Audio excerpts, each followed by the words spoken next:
आपकी और हमारी लाइफ में जो ट्रबल्स आती हैं, जो प्रॉब्लम्स आती हैं, जो चैलेंजेस आते हैं, हमें या आपको ऐसा लगता होगा कि वो सिर्फ ओवरकम करने के लिए आते हैं, लेकिन ऐसा नहीं है। वो हमारी आपकी ग्रोथ, हमारे आपके ट्रांसफॉर्मेशन के लिए आते हैं। वो केवल ओवरकम करने के लिए नहीं आते।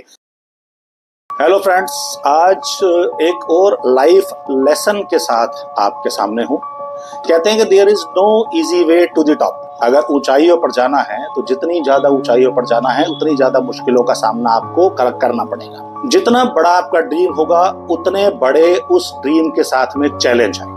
ये वैसी सी ही बात है कि अगर आपको ड्राइव करनी है तो उसकी जो दूसरा पहलू है, ट्रैफिक जाम का सामना आपको करना पड़ेगा। अगर आपको चाहिए गुलाब तो उसके साथ में जो कांटे हैं उनको भी झेलना पड़ेगा। अगर आपको हेल्थ कॉन्शियस होना है तो आपको टंग कॉन्शियस होने को मना करना होगा। हेल्थ और टेस्ट एक साथ आए जरूरी नहीं है। ऐसे ही एक बहुत अहम पहलू के साथ कि अगर इनकम चाहिए तो इनकम टैक्स पे करना पड़ेगा। तब मैं ये कहता हूं that there is no easy way to the top. जितना बड़ी ऊंचाई उतनी बड़ी स्ट्रगल, जितना बड़ा ड्रीम उतने बड़े चैलेंजेस के साथ। ये कुछ ऐसी सी बात है कि आपकी और हमारी लाइफ में जो ट्रबल्स आती हैं, जो प्रॉब्लम्स आती हैं, जो चैलेंजेस आते हैं, हमें या आपको ऐसा लगता होगा कि वो सिर्फ ओवरकम करने के लिए आते हैं, लेकिन ऐसा नहीं है।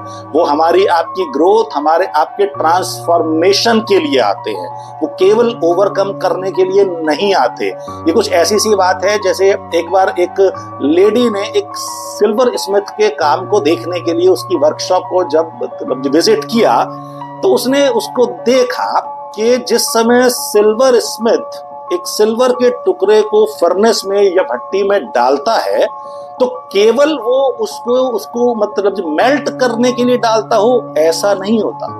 उसका उद्देश्य उसकी इम्प्योरिटीज को निकाल के उसको 100% प्योरीफाई करने में इंटरेस्ट है उसका, और केवल प्योरीफाई करके उसको छोड़ देने में नहीं है इंटरेस्ट। उसके बाद उसका उद्देश्य उसकी ट्रांसफॉर्मेशन, उसकी मॉडिफिकेशन में है। जैसे वो जब कलाकारी करके एक सुंदर कोई आइडॉल या कोई मूर्ति या कोई ज्वेलरी हमारे आपके लिए क्राफ्ट करता है, ये उद्देश्य है उसका। ऐसे ही ईश्वर, एनर्जी, गॉड, भगवान जो कहो, राम कहो, शिव कहो, उसका उद्देश्य भी आपकी लाइफ में प्रॉब्लम्स को लेके आने का नहीं है। उसे कोई फायदा नहीं होता हमें या आपको तो परेशान करने। उसका उद्देश्य है कि वो हमारे ट्रांसफॉर्मेशन का साथी बने। आपको लगता होगा, हमें लगता है ऐसा कि उसने हमें प्रॉब्लम दी और खुद वो जाकर के सो गया। नहीं, वो सिल्वर स्मिथ ऐसा नहीं है कि केवल उसने वो जो भट्टी में सिल्वर के टुकड़े को डाला और खुद कहीं दूर जाकर के बैठ गया, ऐसा बिल्कुल भी नहीं है। वो जितनी देर उस सिल्वर, उस चांदी के टुकड़े को फर्नेस में रखता है उतनी देर वो खुद वो जो भट्टी है, वो जो गर्म तवा है, वो जो हीट है, उस हीट को झेलता है खुद उसके सामने बैठ के। तो क्यों झेलता है? ऐसा वो कर सकता है कि चांदी के टुकड़े को भट्टी में डाले और कहीं साइड में जाकर के बैठ जाए, लेकिन उसको पता है अगर उसने थोड़ी भी ज्यादा देर उस चांदी के टुकड़े को उसमें छोड़ दिया, उसके प्योरिफिकेशन होने के बाद, उसके प्योरिफिकेशन प्रोसेस के पूरा होने के बाद, तो वो चांदी उस हीट की वजह से खराब हो सकती है, बर्बाद हो सकती है। इसलिए उसको सामने बैठना पड़ता है। तो जब उस सिल्वर स्मिथ, उस चांदी के कलाकार से पूछा गया तो तुम्हें कैसे पता चलता है कि ये चांदी का टुकड़ा प्योर हो चुका है, अब तुम इसको निकाल के अपनी कलाकारी से किसी सुंदर मूर्ति या किसी सुंदर ज्वेलरी में कन्वर्ट कर सकते हो? उसका बड़ा सिंपल सा उत्तर था कि जब मेरी खुद की शक्ल इस चांदी में, ये जो ग्लिटरिंग सिल्वर है, इसमें दिखाई देनी शुरू हो जाए, that is the right time उसको बाहर निकालने के लिए। ऐसे ही जब हमारी लाइफ में हीट आती है, वो हमें जलाने के लिए नहीं आती, वो हमें ट्रांसफॉर्म करने के लिए आती है, वो हमें ग्रो करने के लिए आती है, वो हमें जीवन की सच्चाइयों को दिखाकर एनलाइटनमेंट करने के लिए आती है। कि जिससे हम लाइफ की पेचीदगियों को समझ सकें, अपनी हमारे में जो स्किल है, हमारे में जो काबिलियत है, हम उसको पहचान सकें कि ईश्वर ने हमें किस पर्पस के लिए भेजा है, वो हम देख सकें, वो हम जान सकें, तब आती है। और भगवान ने हमें अपनी इमेज देकर के भेजा है। और यहाँ ये मैसेज है कि जब भगवान अवतार लेके इस दुनिया में आते हैं, तो अगर वो अवतार लेके इंसान हो सकते हैं, वहां सिर्फ एक ये छोटा सा मैसेज है कि अगर मैं सारी ट्रांसफॉर्मेशनल जर्नी को पार करके तुम्हारी तरह आम इंसान हो सकता हूं, तो तुम उस ट्रांसफॉर्मेशनल जर्नी को पार करके मेरी तरह भगवान क्यों नहीं हो सकते। बस ये छोटा सा मैसेज है कि लाइफ की हीट को कर्स नहीं, उसको अपना समझें जी वरदान। वो श्राप नहीं, वो अभिशाप नहीं, वो वरदान है जो आपको और आपके जीवन को ट्रांसफॉर्म करने के लिए आया है।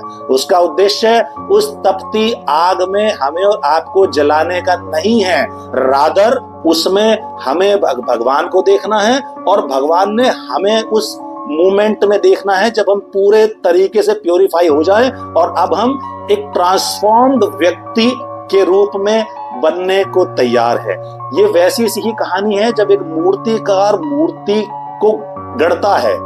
हमें आपको लगता है कि वो मूर्ति को बना रहा है, लेकिन जब वो छैनी हथौड़े की मदद से काम कर रहा होता है, सच ये है कि मूर्ति उस पत्थर में विद्यमान होती है। वो तो केवल चिजलिंग करके उस हथौड़े, उस छैनी की हेल्प से एक्स्ट्रा पत्थर को हटाता है जिसकी जरूरत नहीं है। अगर वो पत्थर आज उस मार को झेलने को मना कर दे तो वो सारी जिंदगी पत्थर था, पत्थर है और पत्थर ही रह जाएगा। लेकिन वो आम सड़क के किनारे पर पड़ा हुआ पत्थर किसी मंदिर की भव्यता दिव्यता को बढ़ाने के लिए किसी भगवान की सूरत को लेकर के आता है। उसके लिए उसको उस मार को झेलना पड़ता है, उस छैनी हथौड़े की चिजलिंग को झेलना पड़ता है। सड़क पे पड़े हुए पत्थर से मंदिर में रखी हुई मूर्ति तक का सफर आसान नहीं है। सो हम आप भी उस सड़क पे पड़े हुए पत्थर की तरह हैं। अगर हम अपने मूर्तिकार को एक्स्ट्रा जो भी कुछ नेगेटिव या वो डिसएम्पावरिंग या अनरिसोर्सफुल एक्स्ट्रा पत्थर या एक्स्ट्रा नेगेटिव चीजें जो हम पे हैं, अगर हम वो चिजलिंग के लिए उस मूर्तिकार को अलाउ कर दें, तो एक दिन हम और आप भी उसी मूर्ति की तरह उस पत्थर से मूर्ति बनकर किसी ना किसी मंदिर में, यानी कि किसी ना किसी बढ़िया जगह जहां हम लोगों की लाइफ को इंस्पायर करने का काम कर रहे होंगे, लोगों की लाइफ को ट्रांसफॉर्म करने का काम कर रहे होंगे, हम भी एक दिन वहां पहुंच सकते हैं अगर हम उस मूर्तिकार को अपने पे छैनी हथौड़े की मदद से चिजलिंग करना अलाउ कर दें और बीच में टूट ना जाए। तो एक अंतिम लाइन फिर से कह रहा हूं, there is no easy way to the top. Income चाहिए तो इनकम टैक्स देना पड़ेगा, अगर गुलाब चाहिए तो कांटों की चुभन का एहसास करना पड़ेगा, अगर ऊंचाइयों पे जाना है तो उस स्ट्रगल को झेलना पड़ेगा। धन्यवाद।